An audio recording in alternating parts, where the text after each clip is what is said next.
नमस्कार, स्वागत है आपका अपने परिवार तीव्र शिक्षा में। तो चलिए हम लोग सामान्य अध्ययन के कुछ प्रश्नों का फटाफट रिवीजन करते हैं और देखते हैं आप लोग की तैयारी कैसी चल रही है। हमारा पहला प्रश्न है, उस विदेशी पत्रकार का नाम बताइए जिसने धरसना सॉल्ट वर्क्स पर सत्याग्रह के बारे में समाचार दिए। वो कौन थे? देखिए वो थे वेब मिलर। देखिए जब सत्याग्रह सॉल्ट वर्क्स यानी नमक सत्याग्रह आंदोलन चल रहा था तो ये समाचार पूरे विश्व में किसने फैलाया? तो ये पत्रकार थे कौन? Web Miller. देखिए धरसना सत्याग्रह मई 1930 में औपनिवेशिक भारत में ब्रिटिश नमक कर के खिलाफ एक विरोध था। ठीक है, आगे नमक सत्याग्रह कब से चला? 12 मार्च से 1930 से लेकर 6 अप्रैल 1930। ये डेट जरूर याद रखिए, 12 मार्च 1930 से 6 अप्रैल 1930 तक। 1930 का दांडी मार्च, जिसे लोकप्रिय रूप से जाना जाता है, भारतीय स्वतंत्रता संग्राम के इतिहास में एक मील का ये पत्थर साबित हुआ। आगे वहाँ उस पत्रकार का आप लोग नाम जरूर ध्यान रखिएगा, क्या नाम है? वेब मिलर, जिसने ये न्यूज़ पूरे विश्व में फैलाई। आगे विश्व ओजोन दिवस मनाया जाता है कब? तो ये 16 सितंबर को विश्व ओजोन दिवस मनाया जाता है। नेक्स्ट है, जन्म दर के संदर्भ में निम्नलिखित कथनों में से कौन सा सही है? यानी ये जो कथन दिए हैं इनमें से कोई एक कथन सही है। पहला कथन क्या है? नगरीकरण जन्म दर को कम करने में सहायक है।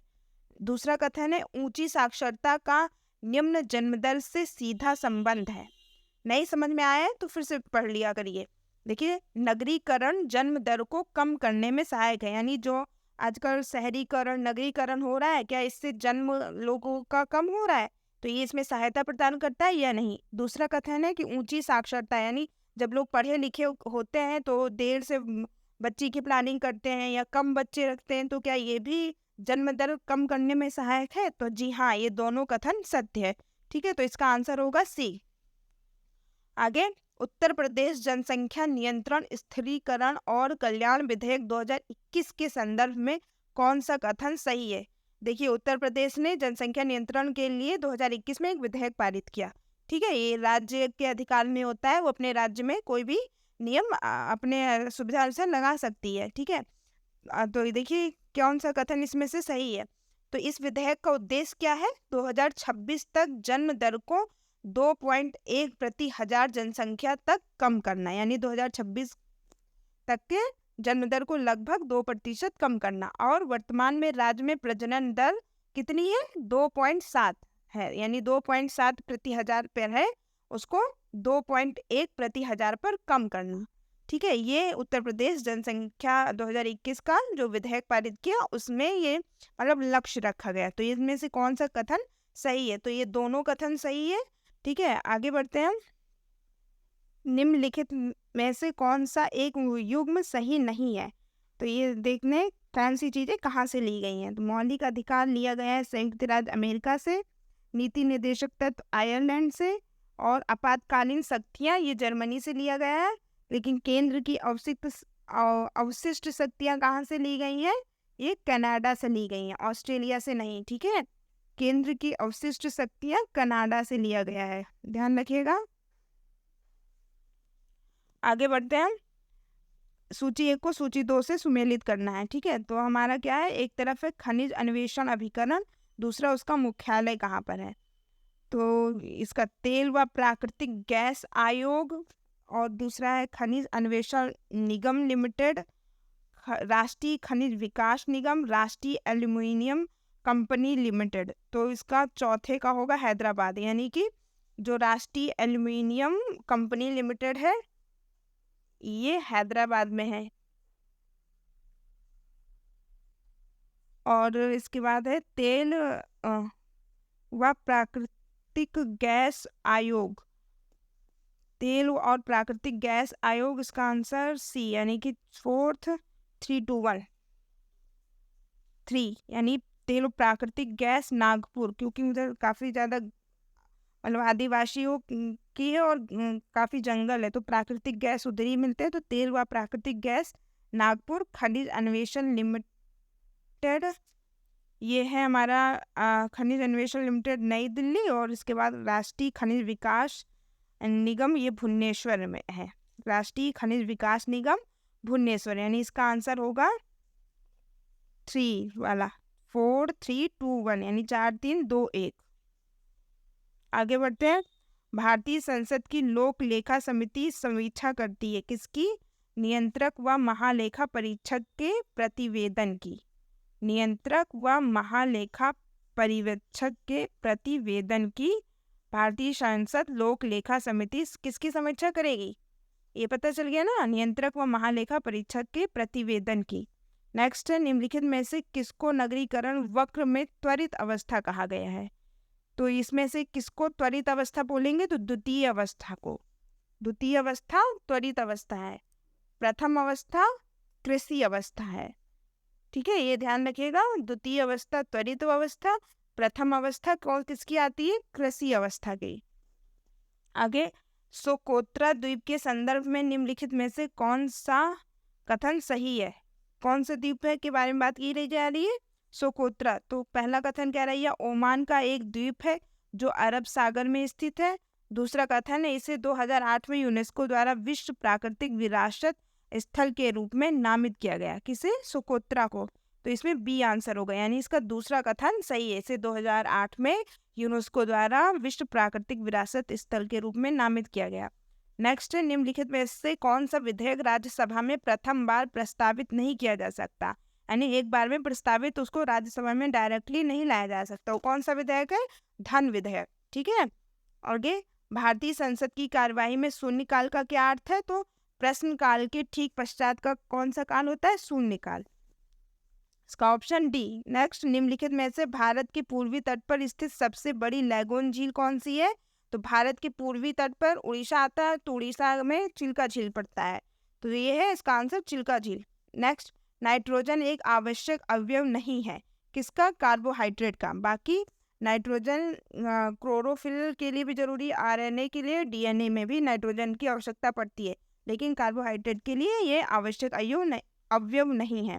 आगे, निम्नलिखित में से कौन सा शब्द भारतीय संविधान प्रस्तावना में उल्लेखित नहीं है? तो ये संघीय। बाकी संप्रभुता, लोकतंत्रात्मक, पंथ निरपेक्ष ये प्रस्तावना में उल्लेखनीय है। आगे, निम्नलिखित में से किस वर्ष में भारत सरकार द्वारा पर्यावरण संरक्षण अधिनियम पारित हुआ? इसका आंसर 1986 होगा, ऑप्शन बी। नेक्स्ट, निम्नलिखित में से कौन सा आर्थिक विकास का प्रमुख कारक नहीं है? तो आर्थिक विकास का प्रमुख कारक देखिए, पूंजी का संचय एवं तकनीकी में सुधार, इससे भी आर्थिक का विकास होगा। जनसंख्या में भी अगर परिवर्तन होगा तो भी आर्थिक विकास होगा। और विशेषीकृत क्रियाओं गतिविधियों में श्रम विभाजन, अगर हम मिल बांट के श्रम को विभाजित करके कार्य करेंगे तो भी आर्थिक उन्नति होगी। लेकिन तकनीक विद और नौकरशाह जानते हो ना, गुलामी किसी से करवाना, इससे आर्थिक स्थिति सही नहीं होगी। तो इसका आंसर होगा डी। नेक्स्ट, भोजन के घटक कौन कौन से हैं? तो ये सभी हैं। भोजन से हमें कार्बोहाइड्रेट, वसा, प्रोटीन, विटामिन, खनिज सभी चीजें मिलती हैं। नेक्स्ट, राइजोबियम निम्न में से किन किन पादपों की जड़ों में रहता है? तो राइजोबियम जो है वो सभी में, जैसे चना, मटर, मूंग, ये जितनी दालें होती हैं उनमें सब में राइजोबियम पाया जाता है। नेक्स्ट, पौधे अपना भोजन किस द्वारा बनाते हैं? तो वो पत्तियों के द्वारा। ये तो बहुत आसान था। आगे, सजीवों की शरीर की सूक्ष्म इकाइयों को क्या कहते हैं? उसे कोशिका। सजीवों की शरीर की सूक्ष्म इकाई कोशिका कहलाती है। नेक्स्ट, पौधों को किसकी मुख्य आवश्यकता होती है? तो नाइट्रोजन की भी, पोटेशियम की भी, फास्फोरस की भी, इन सभी की। आगे, भोजन की आदतों के आधार पर पोषण विधि कितने प्रकार की होती है? तो भोजन की आदतों के आधार पोषण विधि 2 प्रकार की होती है। नेक्स्ट, पोषण किसे कहते हैं? तो भोजन ग्रहण करना तथा उसके उपयोग की विधि ही भोजन कहलाती, मतलब पोषण कहलाती है। भोजन को ग्रहण करना, उसको और मतलब किसी भी भोजन को आप किस तरीके से यूज कर रहे हैं, यानी उसकी जो उपयोग की विधि है वो भी पोषण उस पर भी डिपेंड करता है। तो इसका आंसर होगा बी। आगे, कार्बोहाइड्रेट में क्या नहीं पाया जाता है? कार्बोहाइड्रेट में नाइट्रोजन नहीं पाया जाएगा। ठीक है, बाकी कार्बन, हाइड्रोजन, ऑक्सीजन ये होता है। आगे, पोषक पदार्थ हमारे लिए क्यों आवश्यक है? शारीरिक संरचना के लिए भी, वृद्धि व ऊर्जा के लिए भी, और क्षतिग्रस्त भागों के रखरखाव के लिए भी, यानी सभी के लिए। नेक्स्ट, एक वक्त में इतिहासकार किस चीज के जादू में खोए रहते हैं?